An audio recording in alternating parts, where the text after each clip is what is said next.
In the heart of Bangkok, there is a legend whispered among teenagers, a chilling game known as Pepsi Cola hide and seek. According to the legend, if you gather after midnight and recite a certain chant before starting a game of hide and seek, something beyond this world will join you. The story is passed down at sleepovers, in hushed voices, and always with a warning: never play the game in an abandoned place, and never, ever finish the chant. The legend's origins are uncertain. Some say it started decades ago in a rural village, when a group of children disappeared during a game one humid night. Others claim it was born in the city, in the shadows of half-finished apartment buildings where the lonely and lost are said to wander. The only detail that remains constant is the eerie chant, Pepsi Cola, 1, 2, 3, come out and play with me. Many dismiss the story as a harmless urban myth, a way for elders to keep children indoors after dark.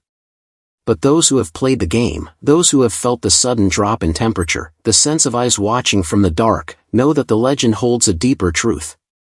The line between the real and the supernatural is thin, especially in the quiet hours past midnight. This is the story of four friends who decided to test the legend one stormy night, unaware that they were about to become part of Bangkok's most chilling tale. The rain was relentless that evening, drumming steadily on the tin roof of Kanya's grandmother's old house. The city's power lines flickered from time to time, filling the rooms with sudden shadows. Inside, four friends sat cross-legged on the creaky wooden floor, surrounded by snacks and the warm glow of their phones. There was Kanya, curious and fearless, always searching for the next adventure; Mek, the storyteller, whose dramatic tales usually ended in laughter; Samchai, quiet and skeptical, but always loyal to his friends; and B, the nervous one, who had only agreed to the sleepover because everyone else insisted it would be fun. It was Mek who first mentioned the urban legend. "Have you heard about Pepsi Cola hide and seek?" he asked, voice low, eyes flickering with mischief. Kanya's eyes lit up instantly, while B shifted uncomfortably, hugging her knees. Samchai tried to brush it off with a skeptical smile, but Mek leaned in closer, sharing the rules he'd heard from his older cousin. "You have to play after midnight. You have to be in a place that's old, somewhere that remembers secrets. Before you hide, you all say the chant together. And, if you hear someone whisper your name, you mustn't answer." The challenge was tempting, and the storm outside seemed to encourage reckless ideas. The abandoned house across the alley, shrouded in vines, forgotten by the neighborhood, was the perfect setting. The group exchanged glances, a mixture of excitement and fear in their eyes. Kanya, as always, was the first to stand, already heading for the door. "Let's prove it's just a story," she said with a grin. B hesitated, glancing at the shadows dancing on the wall, but the thought of being left behind was worse than any ghost story. Samchai rolled his eyes but grabbed his jacket. Mek was already filming, his phone ready to capture every moment. They slipped out into the rain, hearts pounding, laughter mixing with the sound of distant thunder. None of them realized, as they crossed the threshold into the old house, that they were not alone, and that the game was about to begin. The abandoned house stood silent, a forgotten skeleton nestled among overgrown grass and twisting roots. Its broken windows stared down at the four friends as they slipped inside, shoes squelching from the rain. The air was thick and heavy, filled with the scent of damp wood and dust. For a moment, none of them spoke. Mek swept his phone's flashlight across the room, revealing faded wallpaper, cracked floorboards, and the remnants of someone's old life: an empty photo frame, a child's shoe, a scattering of marbles. Samchai's voice echoed nervously, "Let's just play and go home." Kanya was the first to break the tension. She cleared a spot near the window, motioning for everyone to gather. The friends stood in a loose circle, the darkness pressing in around them. Mek recited the rules once more, half joking but with a tremor in his voice. "We hide, one person counts, but before that, we all say the chant. Together." They exchanged glances, then, as one, began. "Pepsi Cola, 1, 2, 3, come out and play with me." For a moment, nothing happened, only the ticking of the rain on the tin roof, and the distant rumble of thunder. Mek laughed, trying to shake off the chill, and Kanya volunteered to be the first seeker. "Count to 20, Samchai called, darting off into the shadows with B close behind. Mek slipped down a narrow hallway, his footsteps muffled by dust. Kenya closed her eyes, pressed her face to the peeling wallpaper, and began to count aloud. 1, 2, 3. As her voice echoed in the empty house, the lights seemed to shift, shadows lengthening, corners deepening. Bee squeezed herself behind a broken wardrobe, heart pounding, as Samchai hid beneath a moth-eaten curtain.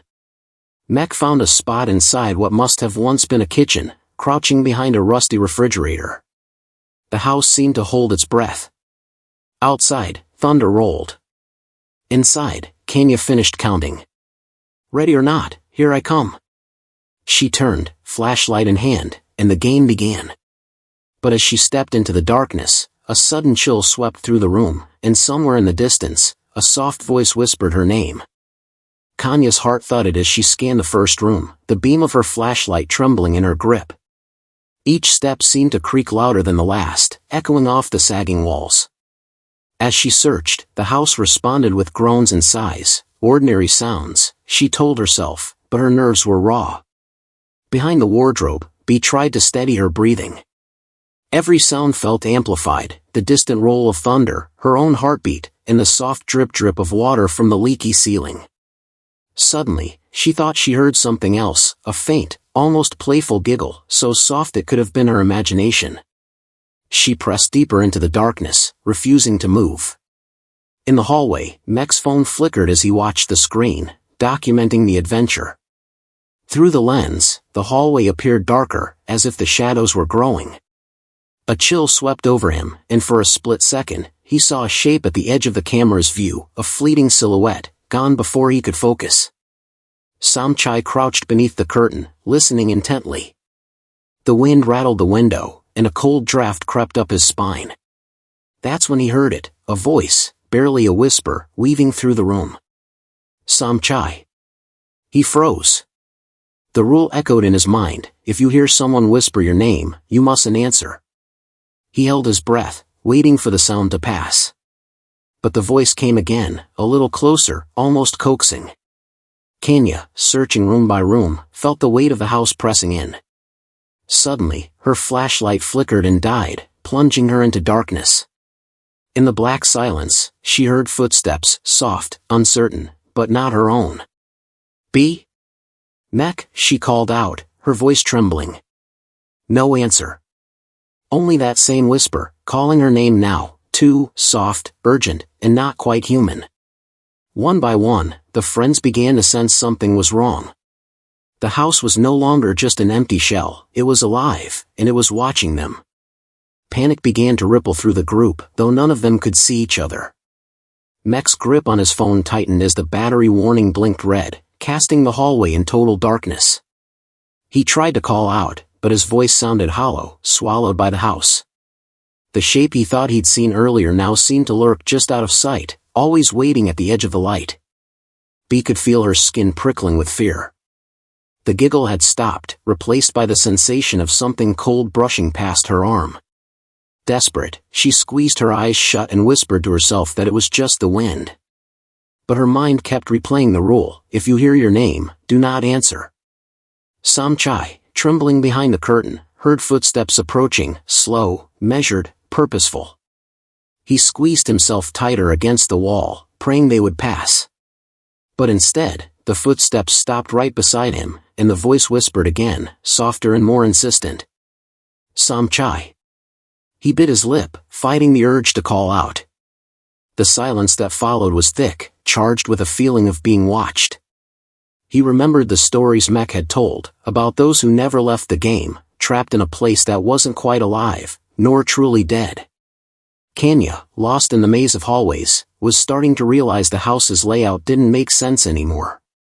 Doors led to empty closets, corridors twisted in circles, and no matter how far she walked, she couldn't find her way back to the main room.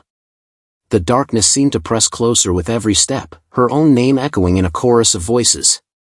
It dawned on them, one by one, that they were no longer playing alone. Something had joined their game, and it was not bound by any rules they knew. The friends, scattered and frightened, tried to find each other, but the house shifted around them, walls stretching, shadows dancing, doors slamming shut just out of reach. The legend was no longer just a story. The game had become real, and winning was no longer about hiding, but about surviving.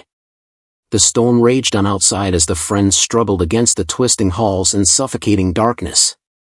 Each step felt heavier, as if the house itself wanted to hold them in place. Fear threatened to overwhelm Bea, but she clung to the faint sound of Kanya's voice calling from somewhere beyond the maze of rooms. Mek, clutching his dying phone, focused on the small, hopeful glow of its screen, a reminder of the world outside.